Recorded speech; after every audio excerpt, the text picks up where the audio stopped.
For this week's technique of the week, we're going to be talking about cluster sets. Cluster sets are a form of condensing volume into a shorter time frame while maintaining intensity.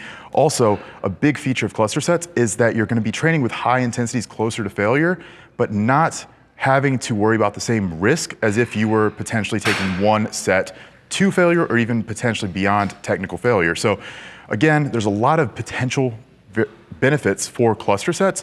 The big thing here though is, again, condensing volume into a shorter time frame. So let's say that you were to be using something like your 15 rep max on a movement. If you were to perform one set to technical failure, you'd be looking at 15 reps.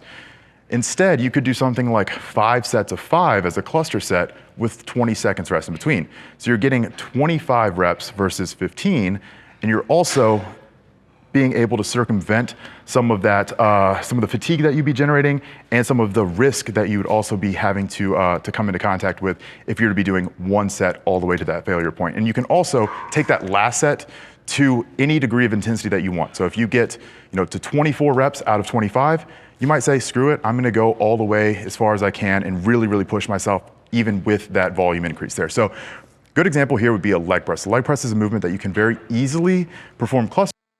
You can rack it, you can rest, and then you can go right back into the movement without having to worry about like a squat where you have to walk it in, walk it out, get set. There's a lot of moving parts. Leg press machine work, very easy to do this with. So let's say that I'm gonna perform 5 sets of 5. So let's assume that this is my 15 rep max. We don't have to worry about what the weight actually is. So 1, 2, 3, 4, 5. And then rack 20 seconds or whatever you deem to be that necessary rest period. So it's typically gonna be about 10 to 20 seconds. So not long enough to fully recover, but long enough to get like some basic energy back into your system, wash some of that lactate out of whatever working muscle you have, and be able to get back into it. So say 20 seconds has passed, I go again with my next set. So again, 1, 2, 3, 4, 5. And you would continue that throughout the duration of the cluster sets.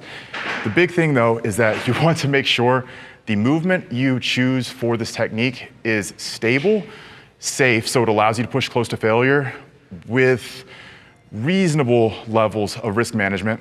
And also you want to make sure that there is not a ton of setup or breakdown involved with the in-between set time. So again, like I mentioned before, a barbell squat, probably not the best for cluster sets, especially if you want to keep that rest time down. Something like a leg press, maybe like a machine press, like a machine chest press.